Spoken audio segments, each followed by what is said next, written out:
Boxing bros, count me amongst them. Yes. Christian boy right here, baby.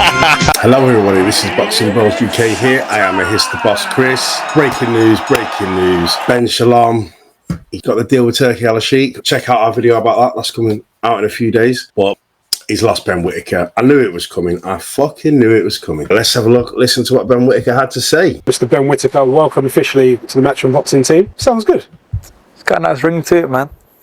We've been here before, obviously. Before we look forward, let's maybe take a quick reflection. April 2022, Manchester, promo shoots. What can you remember from that day? It was a whirlwind, man. But yeah, we did the shoot, did everything we're supposed to, but it didn't come to plan like we thought. But we're here now, and that's the main thing. I'll just show you some quick stills from that day. Okay. You've probably never seen them. They've never seen the light of day. What sort of comes to mind when you're seeing Ben Whittaker 3 years ago in this environment? I look a bit skinny, chubby, and thank God I fired my barber that day, man. But you know, like I said, things happen for a reason, and we're here now. Yeah, and that reason, as you say, brings us forward a couple of years later. Why was now the right time to sign for Eddie Hearn's Matchroom Boxing? I just think, like I said, things happen for a reason. We've aligned. What he's got going on is great. He's professional. I'm at a certain point in my career where I've got the platform. I just need the right route, the right fights, and the titles, and he can do it. Matchroom can do it, so it made sense. 10 fights into your pro journey now, the back of a esteemed amateur career. What have you learned in these 10 professional fights so far? Yeah, I've only had 10, but I've learned a lot, you know. And the good thing is I've had a lot of ups and downs in those 10 fights, and I think that little bit of experience I've got from those will take me far in my career. Like you said, in the amateurs I did everything: world medals, European medals, Olympic medals. But nothing is like the pro game. I think I'm ready for it. Do you know what? That's the first time in his whole life that he's been humble. You know what? That's the first time in his whole life that he's been humble. He's admitted he's had a lot of ups and downs in his career. Like, obviously not always had it his own way. Finally, I'm liking, this is Andy Lee's influence. I really do believe. I'm really liking what I'm hearing from him. Still cocky and arrogant, but a bit of humbleness there. I'm liking this. This is a good look for him. Kind of feels like, in more ways than one, obviously the promotional deal and also the next chapter of your career, it kind of feels like the second phase of your journey. Is that how you're kind of looking at it as well? Yeah, like I said, I've had 10 fights, but I feel like it's a debut again. I feel like it's a fresh start, a new chapter, a chapter that I needed. I've got a good team behind me. I've got like Andy Lee as well, so for me it's like a fresh start, and my next fight will be like my debut again. We'll come on to Andy Lee shortly. Let's just talk about Eddie Hearn. When was the first time you met Eddie? Can you remember? Oh, I think the first ever time I actually probably met him was in Sheffield. He probably came down for AJ.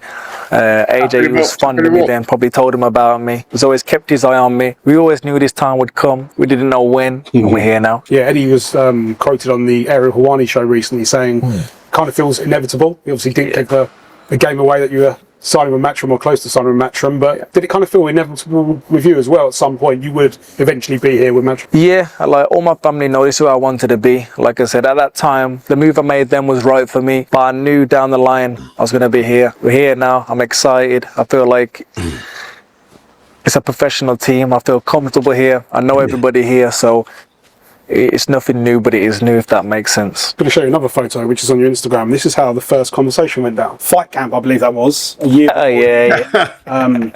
Even come for the promo shoot. Yeah. It was that first conversation then. Yeah, like I said, for this, or what? we were supposed to be signing pretty much then, so he was showing me around, showing me the fights, and he said, I'm going to make you a champion. It didn't work out then, and like I said, thank God I got rid of my barber then. I've got a feeling like Ben Shalom might be suing Eddie Hearn. This sounds like there's some illegal tapping up at a fight camp, you know. He's been trying to tap Ben Whittaker up for ages. He always denied it publicly, but I don't know, Ben Shalom could be getting them lawyers out. But we're here now with a better haircut and a better version of me. The conversation's been quite similar to what they were a couple of years ago, the end route and the destination and the journey. Yeah, I'd say the plan, the route, everything's been the same, but of course I've grew in popularity, my profile's got bigger, and so it's changed a little bit, but I think the end route is still me being a world champion and being a household name.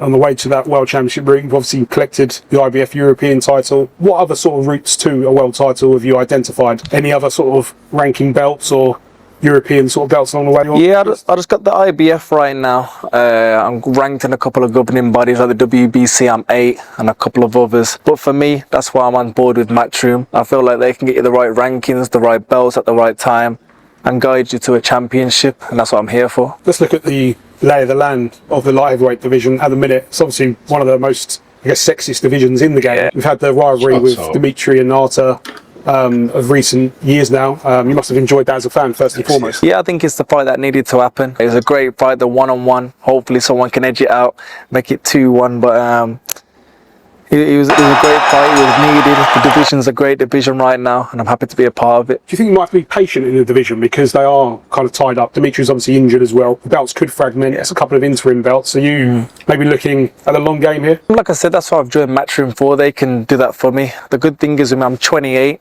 I'm still young for the division, so I've got a lot of time on my side. I've got the skills. For me, it's put them in front of me, I'll beat them. One fight this year, so the rematch with Lee and Cameron back in April. Firstly, it must be nice just to have moved on from that chapter, the saga, if you want to call it that. What did you learn about yourself in that as well? I learned a lot, really. I learned how good I truly am. I learned what I should have done in the first one, and I learned you can't take your career for granted. Like I said, my popularity grew so fast and everything was just happening at the 100 miles an hour. I got a bit lost with it. But after that fight, regrouped with Andy Lee, I really locked in, really focused, and I showed you a serious me was a dangerous me. What attributes has Andy maybe brought on? I'm loving this. Humble again, good. Like he's admitted all the fame, got carried away. I like it. Obviously, don't get it twisted. I've not forgiven him for his antics after the fight. Because he was getting picked on social media doesn't mean he gets to act like a fucking prick. But you've got to move on. I'm moving forward. I'm liking what I'm seeing from Ben Whittaker here, definitely. Your game, first and foremost? I think it's just opening up my eyes to how good I really am. It's a bit more of a calmer environment, and it's an environment where you don't get distracted. You're in Ireland, I know nobody there. It's literally just a gym and home, and a fight like that is a dangerous fighter. Obviously got that Kronk sort of grounding, yeah. Taking any of the aggressiveness that he instills in his fighters. Can you see that coming through now? Yeah, he loves knockouts, of course. And I showed him my last fight I can hurt people, but he knows I'm a pure boxer as well. You don't get Olympic medals for not being able to box, so we show him both elements. I only got to show it in 2 rounds, but hopefully through my career you'll see more of it. Feels like it's kind of a bit of a hub. You know, you've obviously got Galal, who's now mandated again for a world title. We've got people like Ibrahim Suleiman coming through as well. Kind of feels like you can all grow together. Yeah, back in the day we had so much talent there, but nobody would really come down and put the shows. There's always London or Manchester, which had great fighters as well. But I feel like Birmingham or the Midlands was always overlooked. And I feel privileged to be in the position where I'd say I'm one of the faces of it, and we're bringing up the next generation as well. So it's good to be a part of it. Activity key next year? Do you want to be nice and active? Yeah, 100%. I think activity is key. I need to just stay in the ring. That's when you learn. That's when you put the performances on. So for me, an active year, and hopefully a great year for me. You mentioned the lay of the land of the light heavyweight division. How far away do you think maybe in terms of number of fights you are before you move into that top end world title? Yeah. Truthfully, if you ask me, if you ask Andy, what I've been doing in the gym, we're ready now. The pro boxing is a business. So for me, it's do what I'm supposed to do in the gym. Eddie, my manager, Frank, they can sort it out.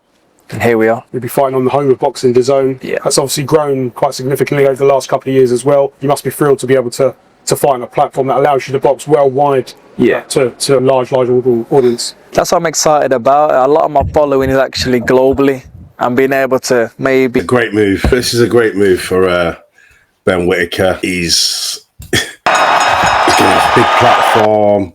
He's cocky, he's brash, or he's showboating. That's going to come back. They're going to put him in against some Dillos. They're going to build his profile up against showboating. And I knew this was going to happen. I knew this. I said this in one of our videos previously that it's a good plan to destroy your promotional business, isn't it? I'll tell you what. Watch this space now. Watch him lose Ben Whittaker and fighters left, right, and centre. Now, what happens? Exactly. I can imagine Ben Whittaker. You think Ben Whittaker wants to fight on the fucking BBC? A guy with that ego. You think he's going to come out? Is that going to be marginally better? Him and Eddie Hearn, they just suit each other. Eddie Hearn's a mouthpiece. He's a mouthpiece. Ben Shalom was too much of a weird guy. No, he's weird looking, weird. He has got no charisma. And you've got a guy who's arrogant, charming, whatever you want to call it. He's got something. And then you got Ben Shalom trying to sell him. It just wasn't working. And obviously, even though Ben Shalom's just got this big money deal with Turkey Al Sheikh that saved his ass, got him back in the game, it's still, and Ben Whittaker just wasn't the right fit. And like you've seen there in the interview, him and Eddie Hearn have been talking for a long time. This isn't not new news. It's new news to me. And I think it's new news to a lot of people. Maybe not everyone, but I didn't know that they were having these little secret talks and that. He's got a great coach in Andy Lee, and I'm really loving what I'm seeing. He's being a bit humble, less of the cockiness, admitting mistakes and stuff. Obviously, after the fight, it's good. And exciting times. I just hope Eddie can get him the fights, because if you really think about it, all the good light heavyweights are all with Frank Warren. Apart from Dimitri Bivol with Eddie Hearn, Frank Warren. He's got the British ones. Buatsi, Yard, Willie Hutchinson, Richard. They're all with Frank Warren. I can't think of any off the top of my head, like light heavyweights that are any decent that he can fight that are with Eddie Hearn. I can't think of any. So give our boy Theo Brooks a fight. Hey, how about that? Let me know what you think about this news. Do you like Ben Whittaker's new attitude, or do you think he's just a dickhead and he's just saying what we want to hear and he's still a prick and you're not falling for it? Or do you think I'm going over the top and he didn't really say anything that great? Give me your thoughts on it. That's it from me. Like and subscribe. I need somebody. Now just